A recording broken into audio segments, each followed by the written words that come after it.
Welcome to The Explainer. Today we're diving into the absolute, undeniable, ultimate get-rich-quick scheme for entire nations. I mean, think about it. If the government literally owns the money printer, why not just go full throttle, print $1 trillion, hand it all out, and just, cure poverty by Friday? Let's see what actually happens when we try to use a video game cheat code on the real-world economy. So, we're starting with this brilliantly innocent question from a real internet forum. And honestly, it makes intuitive sense. If you're running out of cash in Monopoly, you just kind of borrow some from the bank box when no one's looking, right? So why can't the state just print the millions it needs? Let's just give everybody $1 million and solve all our problems by the weekend. Easy. Well, enter the economists to completely ruin our fun. They bring us the quantity theory of money. Now, don't let the math scare you off here. It's basically a strict mathematical reality designed to completely destroy our dream of consequence-free cash. It says, money times how fast it changes hands equals the price of things times the actual goods produced. It is literally the ultimate party pooper equation. Because the reality is brutal. If you double the amount of paper money in everyone's pockets, but you don't magically double the amount of food, services, and goods, well, the universe demands balance. So what happens? The price tags just get bigger. You haven't created any actual wealth. You've just diluted the cash you already had. Congratulations, you played yourself. Imagine the government gives everyone $1 million tomorrow. You strut down to the grocery store, feeling like absolute royalty. But, plot twist, everybody else in town is a millionaire now too, and the store still only has 10 eggs left. Boom.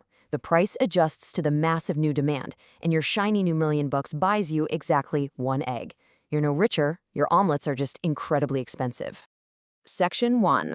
The Hyperinflation Hall of Fame, when printing goes spectacularly wrong. First up on our highly satirical tour is the Weimar Republic in Germany back in 1923. Facing massive war debts, the government did what any stressed-out entity would do. They just smashed that print button. They printed so much cash that citizens literally needed wheelbarrows full of paper just to buy a single loaf of bread. Honestly, the wheelbarrows themselves were probably worth more than the cash inside them. Next up is Zimbabwe, achieving an awe-inspiring, absolutely mind-bending inflation rate of over 11 million% back in 2008. They printed money so recklessly that the ink and the paper it was printed on held more intrinsic value than the currency itself. There is no way you can make this stuff up. Their brilliant strategy of just adding more and more zeros to the currency led to utter chaos. Imagine walking into a bar, you order a beer, and it costs $100 billion. Okay, fine. You sit down, enjoy it, but by the time you ask for the check, the price has jumped to $150 billion. Pro tip, chug your beer to beat inflation. And we absolutely cannot forget Venezuela. This was once the richest nation in South America, but they fell into the trap, printing endless cash to fund populist handouts without any fiscal discipline. When oil prices dropped, their real wealth vanished, but they kept right on printing. The currency became worthless paper, leading to massive shortages and forcing millions to emigrate just to survive.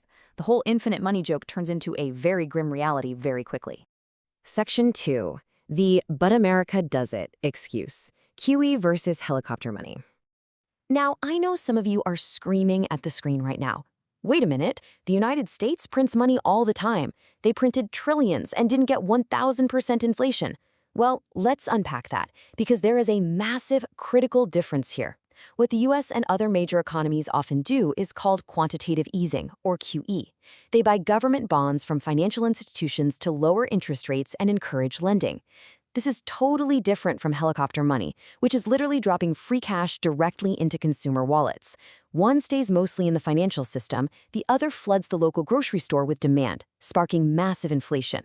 Plus, the US has the ultimate cheat code that others simply don't. The US dollar is the global reserve currency. Everyone in the world needs dollars to buy oil, conduct international trade, and hold as reserves. Because the whole world wants dollars, there's a massive, constant global demand buffer that absorbs all that printed cash. If a smaller nation tries that wild printing strategy, their currency just collapses. Section 3. Why free cash fails. The multiplier illusion. Okay, so maybe printing endless trillions is a bad idea. But what about a smaller one-time cash handout? Just a little bump to get people spending. Sounds harmless enough, right? Well, here is a truly wild piece of data. 0.5. A massive meta-analysis of over 130 global studies looked at the fiscal multiplier for cash handouts. A multiplier of 1 means $1 handed out creates $1 of economic growth. But the average for these handouts is often just 0.5. It generates far less economic value than the cash originally injected into the system. It's a remarkably terrible return on investment. Why does this happen? Because humans are completely unpredictable. Let's say you get $10,000 in free government cash. What do? Well, you responsibly pay off your credit card. Smart for you, but an absolute disaster for the macroeconomy. The government tried to stimulate the local noodle stand, but your cash just got locked right back in a bank vault. Zero impact for local businesses. Or even worse, you hit what economists call import leakage. You take that fresh, locally printed stimulus cash and you instantly buy a brand new imported smartphone. You've just teleported that wealth straight out of the country.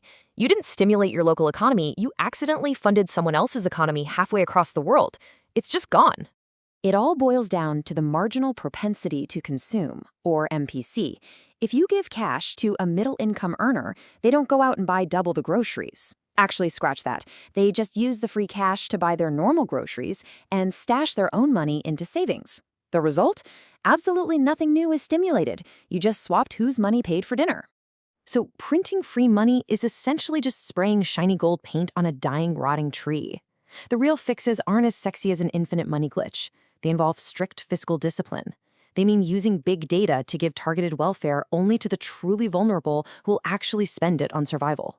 And most importantly, investing heavily in human capital and infrastructure so the nation can produce more real goods.